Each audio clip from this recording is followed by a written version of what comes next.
Hello learners, welcome back to my channel. In this video we are going to discuss the political environment as it is a component of international business environment. So let's start. So basically जो political environment होता है वो किससे deal करता है, वो government से deal करता है, कंट्री के गवर्नमेंट से डील करता है। ठीक है, पॉलिटिकल एनवायरनमेंट में हमें क्या पता चलता है कि गवर्नमेंट है एक कंट्री में वो किस टाइप की है, उसकी रिलेशन कैसे है बिजनेस के साथ, और जो क्या पॉलिटिकल रिस्क है उस कंट्री में। ठीक है, मतलब जो भी बिजनेस अपने बिजनेस को इंटरनेशनलाइज करते हैं तो उनका जो डीलिंग होती है वो गवर्नमेंट के रिलेशन, मतलब उनकी जो गवर्नमेंट के साथ रिलेशनशिप कैसे है। ठीक है, तो पॉलिटिकल एनवायरनमेंट जो है वो क्या कवर करता है, वो अप्रोच, एटीट्यूड एंड जो एक्शन है गवर्नमेंट के, एक कंट्री की गवर्नमेंट की toward the foreign business.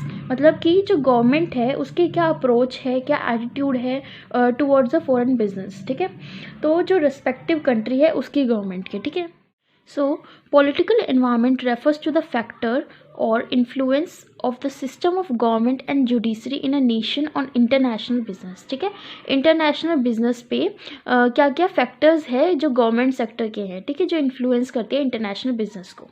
The system of government is a nation Wilde's considerable impacts on it's business. जो भी गवर्नमेंट होती है, गवर्नमेंट का जो सिस्टम होता है उसका डायरेक्ट इम्पैक्ट किस पे पड़ता है, बिजनेस पे पड़ता है, उस कंट्री के बिजनेस पे। ठीक है, जिस भी टाइप की गवर्नमेंट होगी, जो टाइप होता है और जो स्ट्रक्चर होता है गवर्नमेंट का जो उस कंट्री में प्रिवेल कर रहा है, वो क्या करता है, वो डिसाइड करता है, प्रमोट करता है, fosters, encourages and controls the business of that country. जिस भी टाइप की गवर्नमेंट है, जो स्ट्रक्चर है गवर्नमेंट का उस कंट्री में, वो क्या करता है, वो डिसाइड करता है, एनकरेज करता है उस बिजनेस को जो उस कंट्री में इस्टेब्लिश्ड है। ठीक है, और जो भी एक वेल इस्टेब्लिश्ड जो गवर्नमेंट होती है, स्टेबल जो ऑनेस्ट गवर्नमेंट होती है, वो अश्योर करती है उसके इकोनॉमिक डेवलपमेंट को।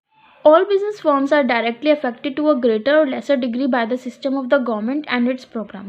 जितने भी बिजनेस फर्म होते हैं वो डायरेक्टली अफेक्ट होते हैं, या तो वो ज़्यादा अफेक्टेड होते हैं या कम अफेक्टेड होते हैं by the system of the government. ठीक है, जब भी सेंट्रल और स्टेट गवर्नमेंट खुद की इंडस्ट्रियल पॉलिसी को मतलब जो उनकी इंडस्ट्रियल पॉलिसी है उसे अप्लाई करते हैं एक कंट्री में, तो जो बिजनेस फर्म्स है उन्हें उसी इंडस्ट्रियल पॉलिसी के अकॉर्डिंग काम करना पड़ता है। ठीक है, these political forces can be long term forces, quick changes, cyclical changes and regional changes. ठीक है, तो सबसे पहले long term forces. Long term forces denotes a secular trend in business activities due to the political condition prevailing and the adoption of a particular line of policy in business. देखो, सबसे पहले क्या होता है सेकुलर ट्रेंड्स का मतलब क्या होता है, सेकुलर ट्रेंड का मतलब होता है चेंज इन द इकोनॉमी और business climate that develop over long period of time. मतलब कि बिजनेस के क्लाइमेट में चेंज आना जो कि डेवलप होते हैं लॉन्ग पीरियड ऑफ टाइम में। ठीक है, तो जो बिजनेस एक्टिविटीज़ है वो चेंज होती है long period of time due to the political conditions. जो भी पॉलिटिकल कंडीशंस है उनकी वजह से बिजनेस में चेंजेस आना over a long period of time. ठीक है, सेकेंड है क्विक चेंजेस। देखो, अब क्विक चेंजेस में क्या है, जब भी quick changes consist of sudden political changes due to army coup or revolt or capturing of the government machinery. देखो, जब भी कोई एक स्मॉल ग्रुप ऑफ पीपल होते हैं जो कि गवर्नमेंट के ऊपर कंट्रोल करते हैं, जैसे कि आर्मी कॉप वगैरह है, वो क्या करते हैं, वो कैप्चर कर लेते हैं गवर्नमेंट को। तो इससे क्या होता है, जो करंट जो पॉलिटिकल होती है कंडीशन होती है उसमें चेंजेस आते हैं। तो इससे क्या होता है, बिजनेस की जो मैनेजर है उसे क्विक डिसीजन लेने पड़ते हैं to adopt his business to the change environment. ठीक है, थर्ड है cyclical changes. Cyclical changes denote periodically anticipated changes like general election.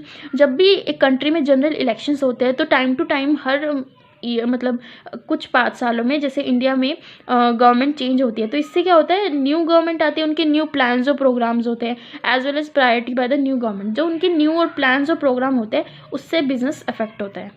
Last one is regional forces. Regional forces may also dominate the political scene. Development of agriculture or development of an industrial backward region may draw the attention of politicians and government.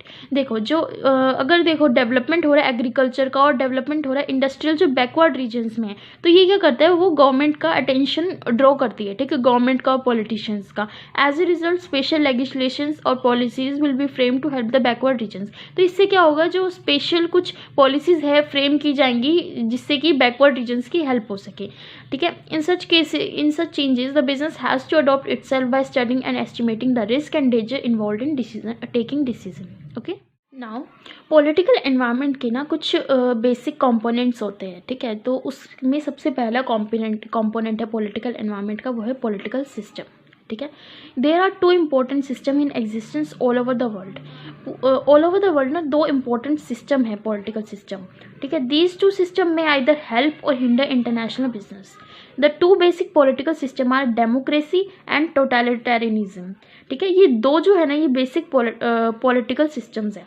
In the pure sense of word, democracy का मतलब क्या होता है? Democracy क्या होता है? Democracy एक ऐसा पॉलिटिकल सिस्टम है wherein people elect their representative to run the government. मतलब वहाँ के जो पीपल होते हैं ना उस कंट्री के, वो इलेक्ट करते हैं रिप्रेजेंटेटिव को, और वो क्या करते हैं? वो रन करते हैं उसकी गवर्नमेंट को, ठीक है। और टोटलिटेरियनिज्म क्या होता है? ये एक ऐसा पॉलिटिकल सिस्टम है जहाँ पर इंडिविजुअल और a political group run the government without the participation of the citizen. वहाँ पे क्या होता है? सिटीजन का जो पीपल होते हैं ना उस कंट्री के, उनका कोई पार्टिसिपेशन नहीं होता। कुछ पॉलिटिकल ग्रुप्स या फिर कोई भी इंडिविजुअल क्या करता है? रन करता है गवर्नमेंट को without the interference of the participation of the citizen. Democracies generally maintain a stable business environment through laws protecting individual property rights. Democracy जिन भी कंट्रीज में डेमोक्रेटिक पॉलिटिकल सिस्टम होता है ना, वहाँ पे एक स्टेबल बिजनेस एनवायरनमेंट होता है through laws protecting individual property rights, ठीक है। In democracy the private sector enjoys freedom to decide, freedom to earn and freedom to spend. Democratic countries में क्या होता है? जो प्राइवेट सेक्टर होते हैं उन्हें freedom to decide, freedom to earn और फ्रीडम टू स्पेंड करने का उन्हें फ्रीडम होती है ये सब करने का, ठीक है।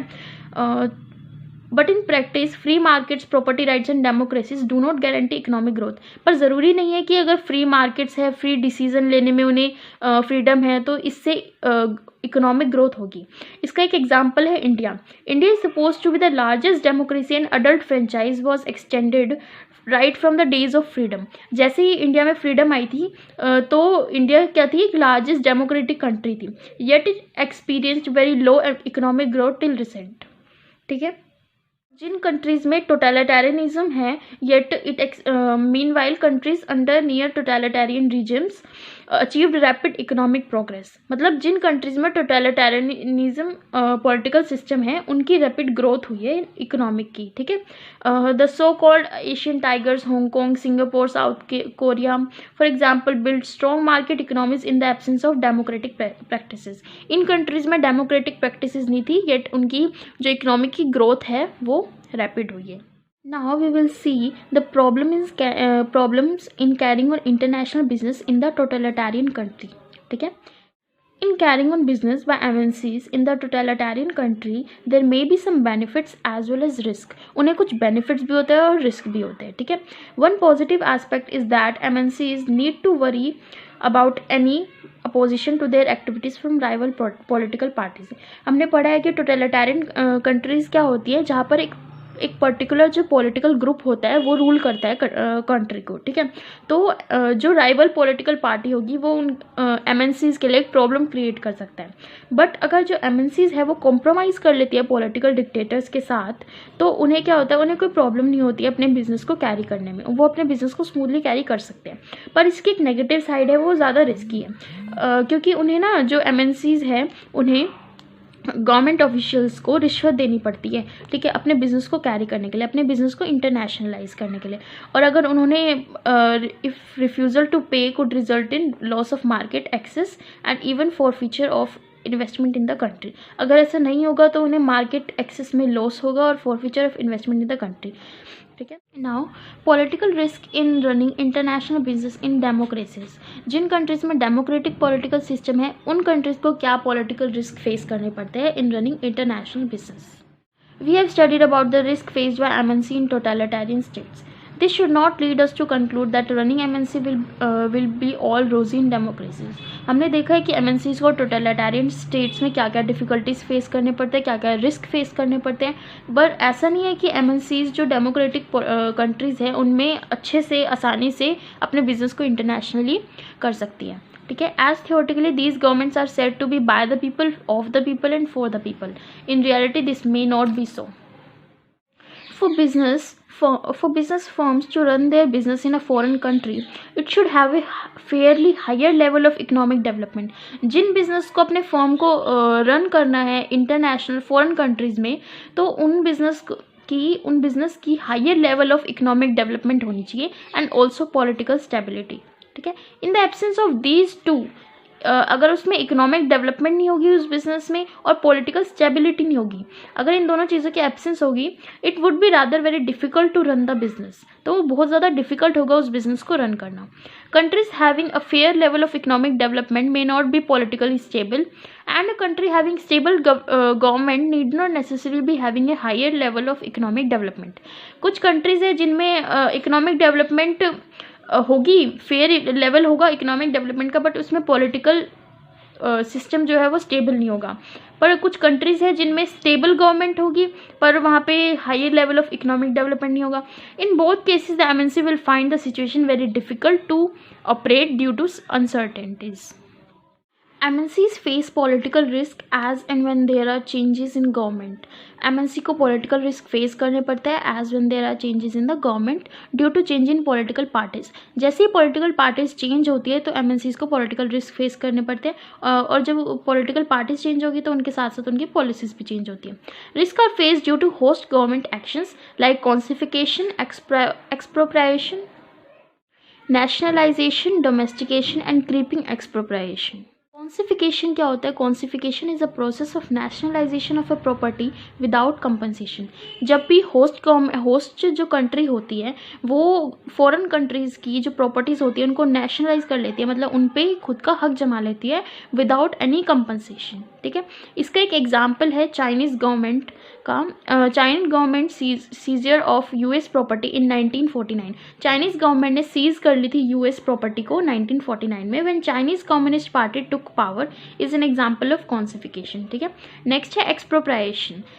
एक्सप्रोप्राइएशन is a process of nationalisation of a property with compensation. मतलब जब भी कोई होस्ट कंट्री जो फॉरेन कंट्रीज़ हैं उनकी प्रॉपर्टी को सीज कर लेती है, उनकी प्रॉपर्टीज़ को नेशनलाइज कर लेती है विद कंपनसेशन, ठीक है। इसका एक एग्जांपल है the nationalisation of commercial banks in India in 1969 is an example. The government nationalise the bank by paying compensation, okay. Third है nationalisation. Nationalization is a process of shifting the ownership of private property from private individual institution to the government। जब भी एक private property को जब भी उसको shift कर देते हैं to the government ownership, private ownership से गवर्नमेंट ओनरशिप हो जाती है वो।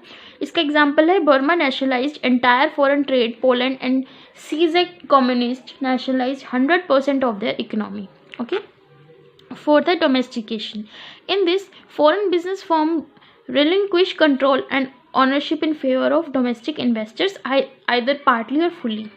डोमेस्टिकेशन में क्या होता है, जो होस्ट कंट्री की जो गवर्नमेंट होती है वो क्या चाहती है कि जो ओनरशिप है और जो कंट्रोल है फॉरेन फर्म्स का वो ट्रांसफ़र कर देती है लोकल फर्म्स को, ठीक है। इसका एक एग्जांपल है Indian leaf tobacco development company limited in India, Pepsi, general Motors and Barclays bank in south Africa, ठीक है। Apart from the above stated risk, the MNCs may have to face operation risk and general instability risk, ठीक है। MNCs को एक operation risk और general instability risk भी face करना पड़ता है। ऑपरेशनल रिस्क क्या होता है? Operational risk are those risk arising out of imposition of control on the foreign business operation. जब जो होस्ट कंट्री की जो गवर्नमेंट होती है वो फॉरेन बिजनेस पे अपना कंट्रोल कर देती है, ठीक है, अपने कंट्रोल को अपने कंट्रोल बना लेती है फॉरेन कंपनीज पे, ठीक है, like production level, marketing, finance and human resources by the host government, ठीक है। जनरल इंस्टेबिलिटी रिस्क क्या होता है? General instability risk arise due to social, political, religious unrest in the country like army coup और rebellion by a set of religious people. It may be in the form of terrorism as well. Now we will discuss the indicators of political instability, ठीक है। Political instability will not take place suddenly unless it is a silent army coup। There may be some indications and premonitions for impending disasters। These indicators are social unrest, attitude of nationals, policies of the host government, ठीक है। तो अब हम देखते हैं social unrest का मतलब क्या है। सोशल अनरेस्ट का एक प्राइमरी इंडिकेटर है। This may be caused by the two different religious group और ethnic groups which will come to clash openly. जब दो रिलीजियस ग्रुप या एथनिक ग्रुप्स के बीच में क्लैश होते हैं, ठीक है, इसके एग्जाम्पल क्या है? क्रिश्चियन और मुस्लिम के कन्फ्लिक्ट, ठीक है, और हिंदू और मुस्लिम के conflict in India, white black conflicts in USA. Second is attitudes of nationals. The negative attitude of nationals toward foreign business and foreigner is a greater risk. देखो, अब जो नेशनल जो होते हैं, जो गवर्नमेंट होते हैं, उनका जो नेगेटिव एटीट्यूड होता है फॉरेन कंपनीज फॉरेन बिजनेस के टुवर्ड्स, तो ये क्या है, ग्रेटर रिस्क है. These negative attitudes include exploitation, colonialism, repatriation, employment to foreigners. ये क्या है, ये पॉलिटिकल इंस्टेबिलिटी के इंडिकेटर्स है. Last one is policies of host government. Host government policies may affect the operation of business firm either directly or indirectly. This may affect either internally or also externally. Internally कैसे affect करती है? The MNCs may have to face local rules, pressure for joint venture from local politicians. Import export conditions होती है, जो regulations होते हैं, negative public opinion and also negative media reports which are engineered by local politicians. ये क्या होता है, ये internally affect होती है MNCs इन सभी की वजह से. जो एक्सपोर्ट इम्पोर्ट कंडीशंस होती है, रेगुलेशंस होते हैं, तो और ये जो नेगेटिव उनकी जो मीडिया रिपोर्ट होती है, ये सब कौन करते हैं, ये लोकल जो पॉलिटिशियंस होते हैं ये करते हैं. ठीक है, इससे एमएनसी जो होती है वो अफेक्ट होती हैं. Further, there may be problems arising out of the intra-governmental frictions, general strikes, general elections, nationalization and expropriation threats, terrorism, etc. Externally, problems may arise due to anti-MNC sentiments in general due to the policy of the government.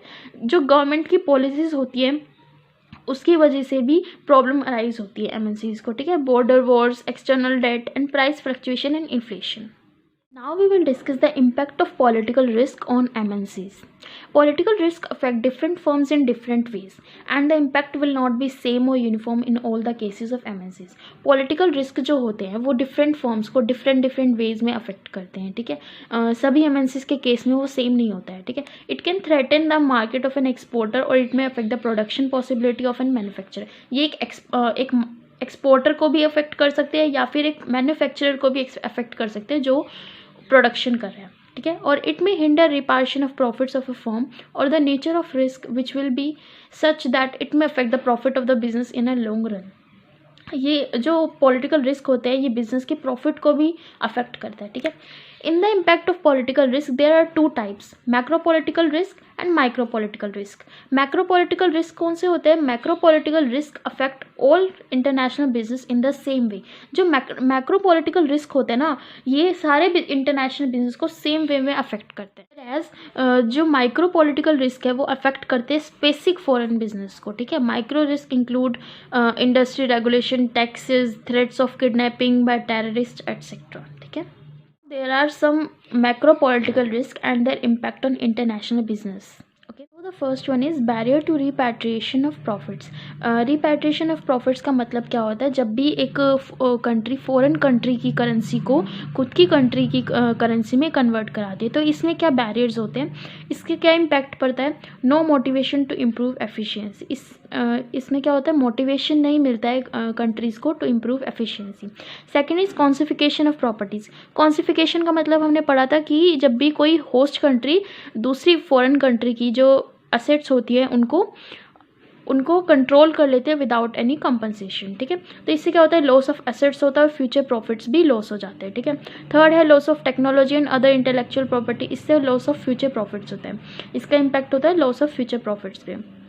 तो ये कुछ macro risk है, इनका impact भी हमें बता रखा है. ठीक है, the next one is few micro political risk and their impact on international business. Micro risk जैसे कि इंक्रीज टैक्सेशन, इससे क्या इम्पैक्ट पड़ता है? Reduce after tax profit. Officials dishonesty, इसका क्या इम्पैक्ट होता है? Increase operating cost and loss of business. Threats, kidnapping, terrorism and local rowdyism. Disrupted production, reduced productivity and higher security cost. Thank you for watching.